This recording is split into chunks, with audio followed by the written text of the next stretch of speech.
nous avons reçu depuis vendredi l'invitation du maire de la ville invitant tous les conseils des sages de Bavira. Et aujourd'hui, nous nous sommes présentés comme prévu. Les points saillants que le maire de la ville nous a voulu parler avec nous, c'est sur d'abord la sécurité de notre entité.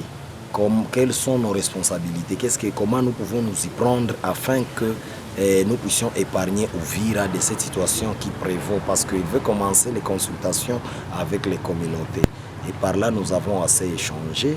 Nous avions démontré les dangers qui nous guettent et quelles sont les participations de chaque couche de la communauté pour éradiquer cette situation.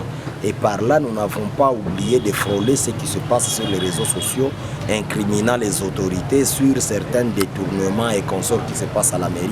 Un message dont certains ont écrit en engageant la jeunesse, les Lubunga et la communauté, la tribu Bavira, qui n'est impliquée ni de gauche ni de droite.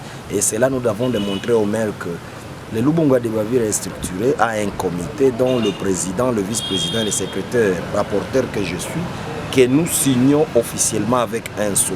Tout ce qui se passe sur les réseaux sociaux n'engage pas, parce que le maire de la ville adjoint, c'est notre frère, c'est notre fils. Et quand nous avons besoin, nous avons un problème avec lui, on peut l'approcher et on règle ça à l'amiable. Donc ça ne peut pas faire un tollé. Et des passages, nous avions parlé dans les divers d'un point saillant qui fait la tollé entre les jeunes sur la suspension de l'un des agents de la mairie ici.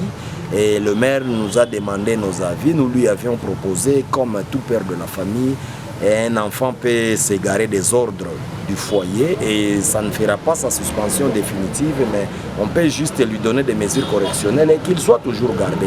Et c'est ainsi que le maire de la ville nous a entendus et nous félicitons sa bravoure et son courage et surtout son esprit d'écoute. Et il nous a promis que la situation sera réglée comme le conseil des sages lui a proposé, parce qu'il n'ira pas en dehors de ces sages qu'il respecte beaucoup. Et par là, nous nous sommes engagés de les conseiller aussi de notre part et enfin participer à la cohésion nationale, la cohésion communautaire à Uvira, afin que l'ennemi ne puisse pas avoir un chemin de nous diviser, et surtout instruire nos jeunesses afin qu'ils ne puissent pas instrumentaliser les sages et surtout l'opinion locale pour des raisons qui sont personnelles ou des cas individuels et surtout professionnels.